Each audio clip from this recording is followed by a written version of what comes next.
This is the WealthAbility for CPAs show. Better clients, better practice, better life. Here's Tom Wheelwright. Welcome to the WealthAbility show for CPAs, where we're always discovering how to create better clients, a better practice, and a better life. Hi, this is Tom Wheelwright, your host, founder and CEO of the WealthAbility Network. Obviously, we're in a crisis right now. We're in a pandemic. We're seeing people panic. It seems like more than ever, we're in a leadership crisis. So most of you listening are leaders. You're the leaders with your clients. You're the leaders with your business. You're the leaders with your employees. And so what we're going to discover today, and we're going to discover it together, we have an expert on the line to help us discover how to become better leaders in a crisis. This is a really tough time. I mean, it's a tough time for everybody. And, I'm very grateful for the preparations we've made. My sons are being challenged. Okay. They don't have the same years of preparation that my wife and I have. And I'm seeing our members that some of them are struggling. So, how do we deal with this? How do we actually not just weather this, but get better as a result of this? When we exercise, our muscles hurt, and hopefully not too much, but sometimes a lot, and it makes them stronger. And what the hope is that, this instead of killing us, instead of taking us down, will actually build us as a company, build us with our clients, build us with our technology, and build us as a country and a world. So that's the hope. And we're very, very fortunate today to have an absolute expert on dealing with stress like this and leadership. Dr. Jennifer Goldman-Wetzler is the founder and CEO of Alignment Strategies Group, a New York-based consulting firm. She's a leading expert on conflict and organizational psychology and the author of Optimal Outcomes: Free Yourself from Conflict at Work, at Home, and Life, and Emotions in Long-Term Conflict. So, Dr. Jen, welcome to the show. Hi, thank you so much. It's really good to be here with you today. So if you would, just give us a 30-second sketch of your background and why you've been talking so much and been such an influence in this area during this crisis. Sure. Well, I started my career 20 years ago out of the program on negotiation at Harvard Law School, and have been in the field ever since, working with people on the ground in all kinds of organizations, from Fortune 500 companies to fast-growing innovative startups to academic institutions and global nonprofits, to help them communicate more effectively with each other, particularly when they are facing external threats, competitive needs that are new. And so, I've spent my whole career really working with people when they are facing very difficult challenges and helping them turn those around into opportunities and to be able to take advantage of the opportunities that are there. So I look forward today to helping us all do that together. I've been teaching this material that just came out in my book, Optimal Outcomes, at Columbia University to graduate students for the last decade as well, and working with clients all over the world using this material. Awesome. Well, thank you so much for being here, Jen. And, we're, our profession, the CPA profession, I think is feeling some particular stress right now, in part because this is our busy season, in part because while the government in its unbelievable wisdom, all of the legislation that's coming out are tax incentives. So they're related to tax, employment tax.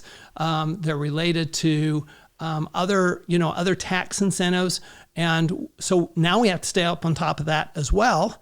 And we have the stress of our employees need to, for the most part, be working from home, and not everybody has the technology to do that. And on top of that, we have clients who are really hurting. I mean, we have a client who has they do hunting and fishing trips. I have a good friend that does large conferences all over the world. I mean, these people, they're done for the year. Mm-hmm. They're absolutely done for the year. So Jen, how do we, let's start with this. How do we deal with the stress? How do we deal with the stress of this whole situation? I mean, I know, for example, my wife and I are both highly at risk because we're both severely compromised in our pulmonary function. So I get the stress. So how do you deal with that? How do you help employees and clients deal with that? Well, Tom, thank you for sharing with us your personal experience and position right now. I think it's very real, and I'm sure for many listeners right now, they know you're not alone. They're here with you. We're all here in this together. So one of the, I just wrote this book that has 8 practices in it. And one of the practices is about identifying our emotions, not just for the purpose of identifying it like from a meditative standpoint, but for the purpose of it eventually helping lead us to constructive action. So I'd like to walk us through, what does that look like? So in this moment, I think it's a safe thing to say that many of us are experiencing emotions like fear and anxiety, maybe even anger, wondering why has this happened to us, or how could this happen to us? And so just taking a moment to be quiet and to notice what are the feelings that I'm experiencing and seeing if you can put a name to them, right? You could even imagine them as characters, like if you've seen that movie Inside Out, right? You remember that? For sure. I love that movie. Yeah, it's a great, great movie. People now may have more time to watch it than they otherwise would, so it's a great movie to go watch. And actually, one of the most renowned psychologists in the world consulted to the makers of that film, and he helped them identify what are the 5 universal emotions that people that he discovered in many years of research all over the world experience these 5 universal emotions. So if you're having trouble identifying what yours are, you can always come back to the 5 universal ones, which are anger, fear, sadness, disgust, and joy. And those are the 5 characters in the film too. So you can even think of them as, they're characters that are inside of you. And what do they look like? And what do they feel like? What do they sound like? What voices do they have? What do they even smell like or even taste like? So be with them and allow them in as if they're a part of you. They're friends of yours. So you want to notice them. And that does require being quiet, which itself can be scary. And yet we want to do it. But we don't want to stop there. So if you're able to simply notice what you're feeling and you can let it settle, sometimes those emotions will settle and they will pass and a new emotion will come along. And that's the nature of them. It's just like the weather. A cloud comes, then the rain comes, then the sun comes out. And sometimes that happens. But when we're in a protracted, stressful, difficult, challenging situation like the one we're all facing today, sometimes those feelings don't go away on their own. And in that case, the next step that I recommend is to ask, what message might my emotions be trying to send me? So a very typical message that fear is sending is, danger ahead, or anger says, this is not fair. There's something not right here, not just. Sadness typically says, there's a loss that's occurred. So just to be able to hear, what is the message that my emotions are sending me? And then the third step is to ask ourselves, what constructive action could I take based on the message that I'm hearing? So if we know that when we feel angry, we often might lash out or yell at other people, what could we do instead? What's a constructive action you can take instead of doing what you might normally do? So if you notice that you feel angry, maybe it's a good idea to let yourself walk outside or even open a window and breathe some fresh air. Or if you notice that you're feeling sad, allow yourself to grieve, right? There's going to be sadness in this time. There just is. So allowing ourselves to feel it. I tell you, we were, my wife and I have a practice every morning is we have coffee together and read the news together, basically. Mm-hmm. And she's reading about these people and I hope I can get through this without breaking up, in Italy, and they're dying alone. Mm-hmm. And it's so sad. It's bad enough that they're dying, but they're dying alone. And that's a very sad thing. My wife's in tears. I'm in tears. I'm in tears now, So, I found the same thing. I found that my meditation every morning has become that much more important. Yeah. It's interesting. I was reading an article not too long ago about Steve Jobs, and they said that his brain was the brain of a 27-year-old, and they attributed it to meditation and all the meditation he did. And I thought, that's really interesting, because I know that quiet time, that serious reflection. So there's a great book out called Miracle Morning, and the author actually was near death twice, and he's like, what is this telling me, right? And so he wrote this book, Miracle Morning, about get your morning started right. And I'm finding that it's been interesting. We've been doing we started our network of accounting firms a year and a half ago. What's fascinating to me is that we really have focused more on personal development than we have on anything else. And we have grown extraordinarily rapidly. And so there's clearly a need, and people, accountants aren't known for our introspection. But maybe this is an opportunity. I look at this, and I'd like your thoughts on this, Jen. I look at this. I look at crises as, yes, we have to be careful. Yes, we need to pay attention. Yes, we need to do the right things. At the same time, what is the opportunity here? Because what we do know is that this will change the world forever. The Depression, my parents grew up in the Depression, the Great Depression. It changed that generation forever.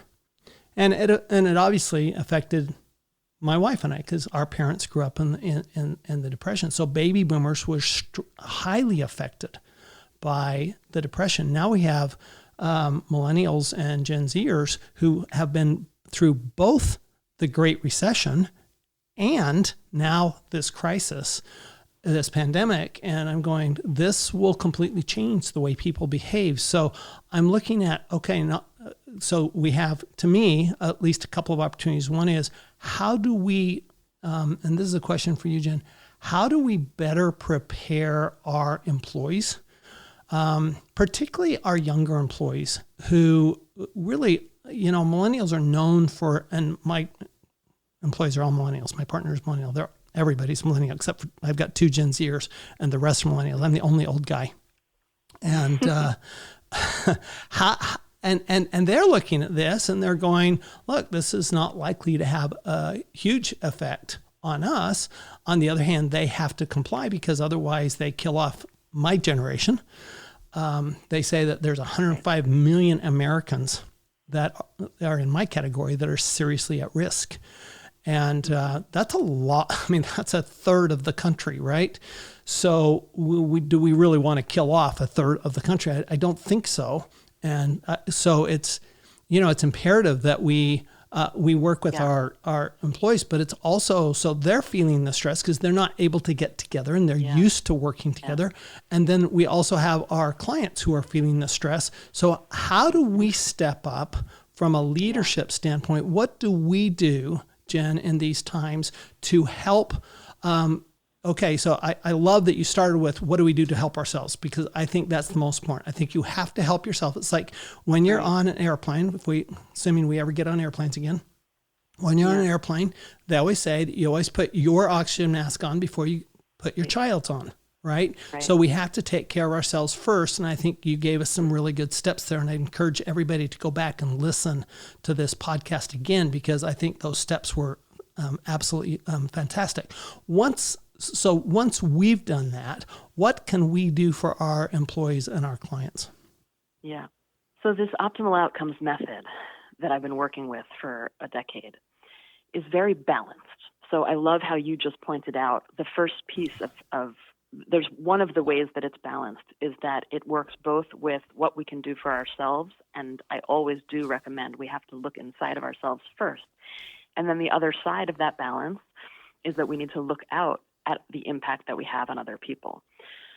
And one of the practices in the book is about thinking ahead.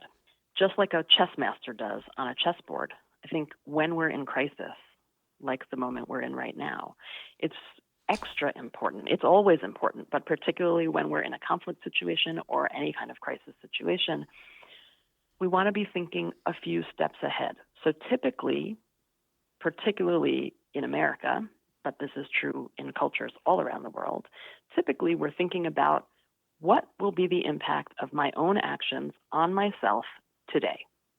If I, for example, tell this person that they did something wrong and they need to go fix it, I'm going to feel better because I've gotten it off my chest and now they know what they need to do.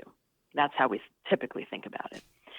But when we're in these difficult moments, it's extra important to not only think about the impact of our own behavior on ourselves right now, but to stretch the time horizon and also stretch how we think about who our actions are impacting. So, for example, we want to think about the impact of our actions not only on ourselves today, but also on other people, and not on other obvious people only, but on non-obvious other people. So, for example, you and I are having this conversation, so we're the most two obvious people on my mind right now. But I also want to think about, well, who else is listening to this conversation? We have the listeners on the line. And then I want to expand out from there. Well, it may be people who they tell about this conversation. And so it's their families and their friends and their coworkers. And so now we have a much broader view, or I have a much broader view in my mind of who is being impacted by this idea that I'm talking about right now. Also, we want to think not only about today, so people listening to this at this moment, but also what impact could it have tomorrow, next week, next month, next year, 5 years from now, 10 years from now, next generations. So if we play that out, we can imagine our own great-grandchildren or their great-grandchildren and what impact our own actions will have on those people. So when we take that kind of a long-term view, both in time and in the types of people we're thinking about, or the types of beings we're thinking about impacting, or the planet that we're thinking about impacting. The decision about whether to go to the supermarket is no longer about, am I going to get sick if I go to the supermarket? The decision becomes much more complex, right? So we don't want to make ourselves so crazy that we can't do anything because we're always thinking about the great-grandchildren, 7 generations from now, and now we can't figure out how to, make a sandwich or watch TV. But we do want to really stretch our thinking about this. And so if it's a decision about, should I go to the supermarket, who might that impact? Can I take care of my fellow community members? And will it impact people potentially in other states, other counties, et cetera? That's something you mean like, should I buy 200 rolls of toilet paper? Exactly. And should I resell them at a markup? Oh my heavens. This kind of stuff drives me crazy. But it's interesting. You talk about the impact that we have on others. To me, this is an opportunity. We've been talking about this as a leadership crisis. I also find this as an education crisis. It was interesting. My wife's daughter was at the Trader Joe's the other day. She said it was fascinating. She goes, all the frozen food was gone. Mm-hmm. The fresh fruits and vegetables, eggs, milk, meat, except for hamburger, was all there. So people have not learned right now how to cook. They haven't learned how to get back to basics. And one of the things I'm really grateful for is my wife was taught, because her father grew up poor, she was taught how to use everything and how to cook from scratch. So I'll give you an example. I'm walking into, I actually braved Costco the other day. I noticed a couple of things. First of all, I'm the only one in there wearing a mask. And second of all, I'm the only one in there without a case of bottled water in their cart. And what was most fascinating to me is I'm walking by, as soon as you walk in, on the right-hand side, there were coolers, water coolers. So all of our water, because we don't want to throw plastic away, all of our water comes from, a water service, right? And I'm going, you get a water cooler? you've got water forever. You got fresh water forever. I mean, that's not going away. That's not changing. I mean, that, unless the supply chain is massively interrupted, you're going to have that water, and you'll have it for months and months on end, not a day and a half. And it just really hit me that one of the things that we can be doing right now is looking at our business as well as our own lives and saying, what can we do differently now that will have a positive impact? For example, let me ask you this, Jen. You and I share something common, that we've both been working from home for a long time, probably for different reasons. I work from home because they kicked me out of the office years ago, because when I go in, I just disrupt everything. But so we make more money and we do much better if I'm not in the office. I'm a terrible manager, just horrible, just awful. And I'm a great innovator, and that's my role. But I just can't innovate and it on a daily basis in the office, because I just, will mess things up. So I've been working from home. My wife works from home. You work from home. So our business, and the other thing is that I, like you, I speak around the world. And so we have clients literally in 30 countries and every single state. And so we've been technology driven for years. So when this, when we started to see this pandemic, I had a client, he sent me a note. He said, "Are you guys okay? Don't worry about my stuff. I understand, you're going to be affected here." And I wrote back and I said, "No, we're not. We are just by total luck. I mean, not by, not because we knew a pandemic was coming, but we've completely prepared for this. All of our employees can work from home. They've been working from home because they like working from home from time to time. If they're sick, they work from home. If they're well, typically they come in. Our clients are used to talking to us over the phone. They don't come into our office. We actually don't even have very good facilities for our clients to come in, because we're really, based on serving them remotely, and we have all the technology. So, but one of the things that I'm most concerned about is the connection, because people need connection. So how do you stay connected? What are the opportunities to change the way you behave? Because I think we're going to I think it's going to be permanent. I think it's going to be permanent. I don't think this is a short-term change in the way we behave. I think we'll get used to it. So what are some ideas that you have, Jen, about what we need to do or what we can do? What are the opportunities to help our employees and our clients stay connected when they might normally be used to coming into the office? Well, Tom, as you and I were talking about briefly right before we started the podcast, sometimes, so many of us for so many years have made the assumption that in person is a way to have a better, more intimate connection with other people. And in many ways that's true. But my experience has been when because I also for many years now have been coaching and consulting to people where I am face to face with them very up close and personal via a computer screen. And I was saying to you, I'd sometimes have joked in the past about how it's sometimes more intimate to be face to face with someone when you're on a Zoom screen with them. You can actually see their pores, right? I see their pores, they see into my pores. You see all of the faults in their face, because especially with the screens we have now, right? I mean, there's no hiding.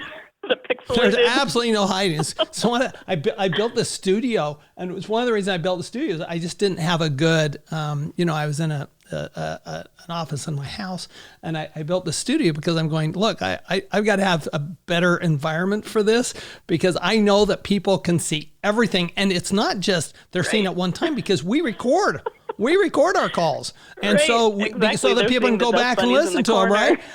And and they're going, hey, could you move that crib? Because our grandkids, our pod includes our my wife's daughter, her son-in-law, and our two grandchildren. That's our pod, right? And so we have, I was in a room and we have a crib. I'm on a Zoom meeting with somebody, and we're recording a webinar, and he goes, "Hey, could you move the crib?" Right. Well, so that is one very logistical piece of advice, is that as we all shift to having video meetings, you might want to be thoughtful about what you have behind you when you're on the screen. In fact, yesterday, I had never used Microsoft Teams before. I'm used to using Zoom, but there was a feature on Microsoft Teams where you can actually just, at the click of a button, the background becomes blurred and your face is in focus. Oh my heavens. And I like that. Yeah, I mean, it's a pretty amazing thing. So maybe that's a feature that Zoom will soon be adding so that we all don't have to worry about the cribs behind us. But in any case, the main point is this, I think, is going to test so many of our assumptions about what does it mean to be intimate with other people. A colleague of mine just wrote yesterday a fabulous op-ed in the New York Times, my friend Priya Parker, about how we can use this as an opportunity to get creative about how we show up with other people. So if we're used to showing up in person to boring meetings where everyone's kind of, texting underneath the table, that's probably not better than going and doing that on Zoom instead. But what if we really took this as an opportunity to reset and say, we're going to meet when we need to meet, because we need to talk to each other, and otherwise, and this is another idea from Seth Godin's post yesterday, otherwise we're going to send a memo instead, right? So many of the practices that people like you and me who have been working from home for so many years, it's like a little shared secret that it's so much more efficient to be able to get your work done when you're not being pulled into things that are, a waste of time. There's no question. If somebody comes into our office, it's a 2-hour meeting. If we're on the phone, it's a 45-minute meeting. Right. So, but how do we, for example, okay, one-on-one, I think that's, personally, I think that's easy, whether it's, Zoom, phone, Microsoft Teams, whatever. What about team meetings? What do you suggest there? Well, I think the technology is changing again. I just read this in Seth Godin's post yesterday where he said there's a feature on Zoom, which I also have not known about yet, where you can actually, at the click of a button, send people off into small breakout groups. So this is if you have a much larger meeting. Yes. So you could be doing a plenary session where one person is speaking and other people are listening, and then you press a button and you send, people out into groups of 3. And they can then all see each other just in those small groups of 3, and then you press the button again, and everybody's back together again, and you ask them to report back out. Yeah. So I love that. So here, let me tell you why I love that. So one of the teaching techniques that I have learned over the years, I know in the education world, it's called think, pair, share, right? Where, so, think about what I just said, get with somebody next to you and discuss, share, because that's, when we have a conversation, we tend to retain so much more than if we just hear a lecture. And this is awesome. I've got a forum on, in fact, I've got a forum of our CPA network members on Friday.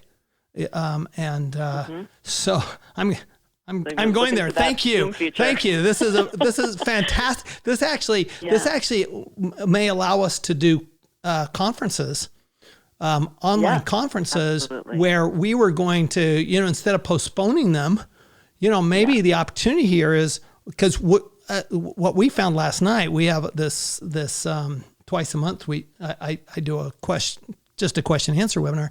We had more people on last night than we've ever had. So this may be an option to actually get more people to a conference that otherwise wouldn't be able to fly. They'd have conflicts, et cetera. Now they're not going to have conflicts. So maybe now's the opportunity to do this. And if you can do breakout groups like that, oh my heavens, that's fantastic.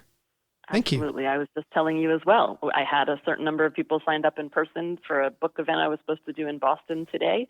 And instead we have double the number of people who are registered now because they're coming from all over the world instead of just who are local to Boston. So, in many ways, this can be an opportunity for us to come together. The key is to come together in ways that are meaningful, in ways that are creative, in ways that are going to engage people. So don't have a meeting just because it's on the calendar and you said you were going to. If things have changed, ask yourself, what was the purpose of this meeting? Was it so that I could relay information to my team? If so, maybe I send that out in a short email or on a Slack channel.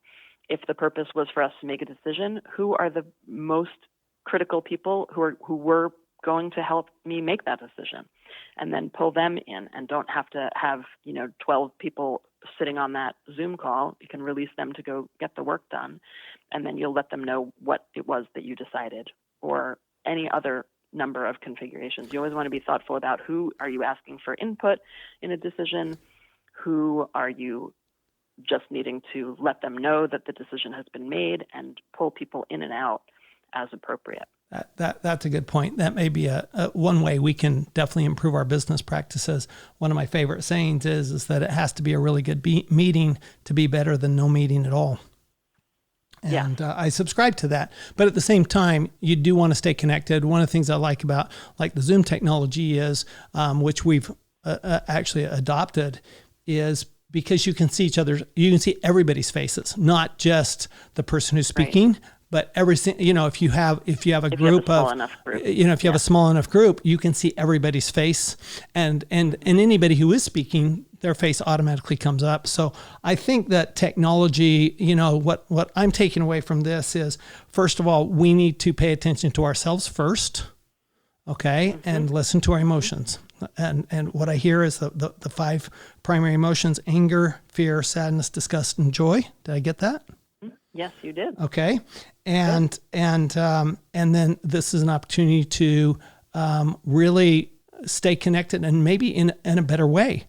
When you say that, look, you can see the pores on a person's face, that sometimes that video conference can be more intimate, and you have to be more transparent, frankly, because you're forced into transparency than you would be in a, where you can put up, where your makeup doesn't show through, right? I mean, yeah.